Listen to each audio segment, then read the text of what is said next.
Phenylalanine, on the other hand, is a big bulky molecule, and so it's hard for the Rituxan to get into that receptor. And so what does this mean in terms of the patient outcome? Well, if you have that small amino acid, the valine, your likelihood of getting into a very good partial response or CR response is actually much better than if you have the less desirable amino acid combination.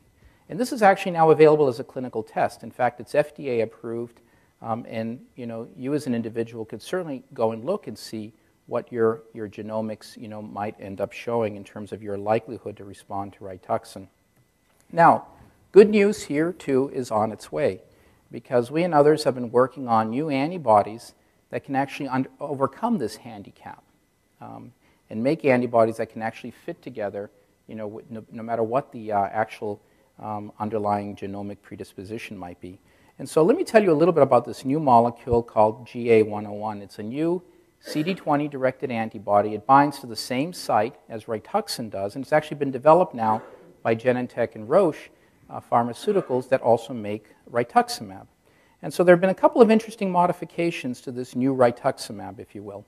And one is that at the site which actually binds the target on the cell, it's been modified in a way that it has more flexibility. So it can actually bind better, potentially, and move the CD20 molecule in such a way that it might actually stimulate the cell to undergo cell death.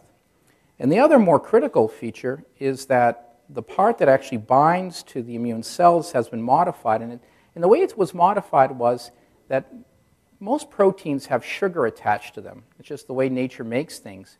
Well, this process actually strips away some of those sugars and allows for better binding. And so let me show you data here from a study that we presented at the American Society of Clinical Oncology, taking Waldenstrom's patients, taking their immune cells, and presenting their tumor cells to the immune cells.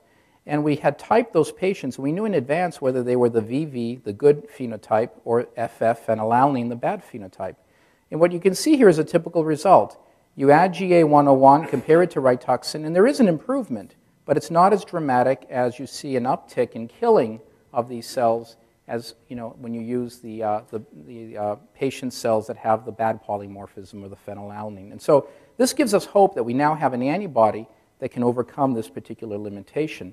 And not only that, but when you look actually at the ability of this new antibody to kill the Waldenstrom cells directly, it's absolutely superb. Here's the results. If you just leave cells in culture, you see a little bit of death after time because most cells in culture will die over time. You add Rituxan, and there's really very little difference here.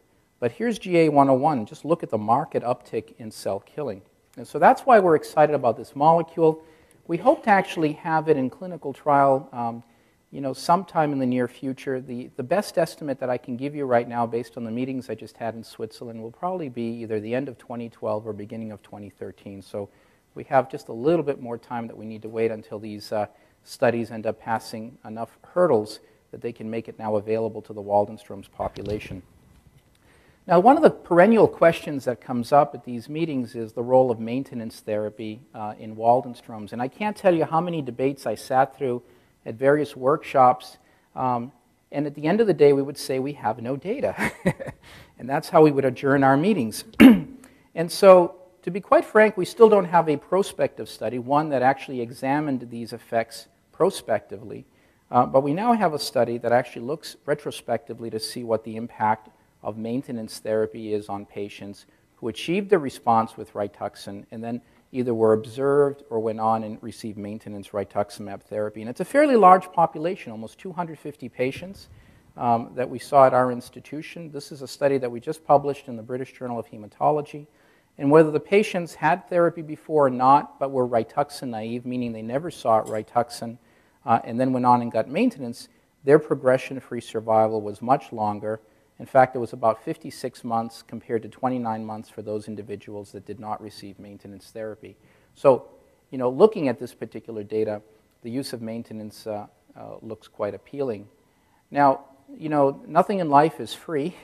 And the one thing that we did come to learn, much like our other colleagues who have been looking at maintenance Rituxan and other lymphomas, is that we do see more infections. But usually they're of a minor grade, sinusitis or upper respiratory tract infections. relatively manageable with antibiotic support. And if you look at more severe infections, really no difference was seen between those that were observed and those that received maintenance therapy. So I think when you add the pluses and minuses, maintenance rituximab would seem to make good sense for patients, and I'm an advocate for that.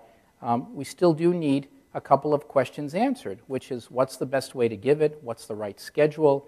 Do we do it every 2 months? Do we do it every 3 months? Do we do it every 6 months? Do we do it for 2 years? Do we do it longer than 2 years? Those are all unanswered questions at this point in time. And we hope, I think, as more studies mature to have those answers for you. Now, another interesting drug, which I'm sure you've heard a little bit about, is the drug RAD1. This is a study that we conducted with our colleagues at the Mayo Clinic. There were 50 patients who received this agent. And what's RAD1? Well, RAD1 is a drug that actually blocks a very interesting complex that mediates a lot of growth and survival signals, including in Waldenström cells. It's an FDA-approved drug for the treatment of kidney cancer. But in Waldenström's patients actually can result in some very nice responses, about 70% of patients. And I highlight this drug to you because I had probably one of the largest enrollments in this study, including some very sick patients who had been through lots and lots of therapy, who now are 4 years out still on the drug, still with their disease in remission. So it's a drug that we should get excited about, but it has its quirks. In a subsequent trial that we ran in patients that had never been treated before, where we actually enrolled 33 out of the 60 intended patients, what we saw was that most of the patients had their IgM come down. In fact, many of them quite abruptly. And that was a reason for us to get excited. Now, here's the catch. Not everybody's IgM who went down actually showed improvement in their disease in their bone marrow. And we call this problem IgM discordance, where you see one signal saying that you're responding and a different signal in the bone marrow. It's important to keep this in mind because many of these patients who had these drops in IgM, actually their disease was progressing. And so for this reason, we do advocate, especially with these newer drugs, that we need to do serial bone marrow biopsies in order to really find out if we're helping the patients or not. And this brings to mind a very interesting quote from Paracelsus, who was a very esteemed physician scientist in his time. And that is that medicine is not only a science, it's also an art. It does not consist of compounding pills and plasters. It deals with the very processes of life which must be understood before they may be guided. And I think this very nicely speaks to drugs like RAD1. Now, in the final couple of slides, I want to share some very exciting data with you. And that is where we can now rationally go after Waldenström's by understanding the genomics that are driving the disease. And so there have been a lot of efforts on our part, as well as those by many institutions, which have looked at all kinds of genetic discovery platforms to figure out what went wrong in the Waldenström cell. And one of those platforms, called gene expression profiling, revealed to us some very interesting data. This was a study that we undertook with our colleagues at the University of Arkansas, where we profiled a lot of patients for the level of genes, whether they were turned on or turned off. And one of the candidates that emerged out of those discoveries was a target called Bruton's tyrosine kinase. Now, you can call it BTK, but please don't confuse it with Burger King's product. So BTK is actually a protein that's just downstream of the receptor found on Waldenström cells. And what's that receptor? It's actually IgM. IgM is a receptor that sits on the surface of Waldenström cells, and its function in normal life is to bind to something and then stimulate the cell to grow. Well, as it turns out, through work that we've done, is that this pathway just downstream of this receptor is actually turned on. And I'll show you data for that in just a second. So it's possible to use drugs to actually shut off this receptor circuit. And one of the drugs in particular that we're excited about is this drug called PCI 32765. And so what we found very early on is that if we incubated this drug with Waldenström cells, we can actually increase the cell killing, whether we use the Waldenström cell line at our institution or the one developed by Steve Ansel. And this is actually the proof in the pudding. These are the different proteins that are downstream of this that are phosphorylated. And I have to explain the terminology phosphorylation. It's almost like running a relay marathon where one marathoner hands the torch over to the next marathoner. And that's what phosphorylation is, the torch getting handed. And when the torch gets handed, it activates the next runner. And that's exactly what happens. And all these proteins that I'm showing you are all the members of that relay race that then get activated. And what PCI 32765 does is it shuts them off. And so this is work that was just reported at the American Society of Clinical Oncology and updated in Switzerland by Ranjan Advani at Stanford University, where she actually took all kinds of lymphoma patients and treated them with PCI 32765. And it also included Waldenstrom's patients. And you can see, even though it's a small cohort, 67% of the patients actually responded. And when you look at the long-term impact of this drug on all kinds of lymphomas, there are many lymphomas where patients have been in remission for years with this drug. And so for this reason, we're quite excited about the use of this drug, again, rationally developed and particularly applicable following the genomic discoveries in Waldenstrom's. And so this is a study that will be opening very soon in patients with relapsed refractory disease looking at this compound. Now, in the last couple of slides, let me actually take the opportunity to talk to you about the whole genome sequencing project, one where the IWMF has provided us a grant to support this particular endeavor. And to us, this represented the most exciting platform that we could even ever imagine using in patients with Waldenstrom's macroglobulinemia. And I also have to acknowledge the generosity of Peter Bing, for whom our center is also named, in helping make the funding available for this process.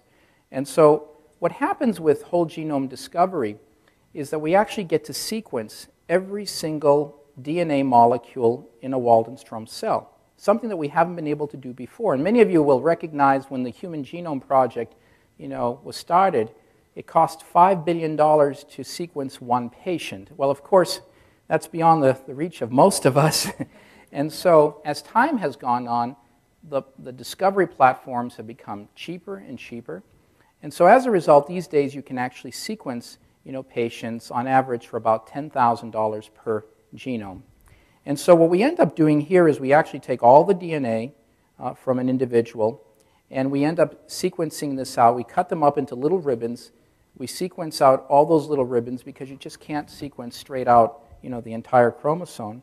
And then what we do is we reassemble these, and we go to a nationally based library, which is called NCBI 37, and it now aligns all those little sequences in a way that we can start reading those sequences and understanding where mistakes may be made. Now, even with this brilliant technology, the reason why a lot of people have gotten stuck over the years is because we're all so different from each other that how do you know literally where the needle in the haystack lies? And so, if you take into account that each tumor cell has 3 billion DNA molecules, which one do you actually go and look for? And so in order to overcome some of these handicaps, what we did as part of these studies is we did what we call paired sequencing, where we took the patient's own tumor cell DNA, sequenced it, and then we paired it up with their normal cells.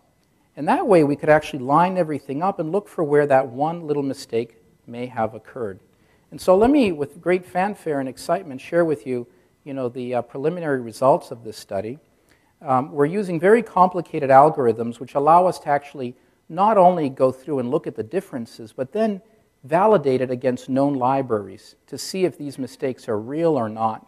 What we've been able to do is we've discovered that in Waldenstrom's patients, there's a unique mutation involving one single mutated DNA molecule out of those 3 billion DNA molecules that I mentioned.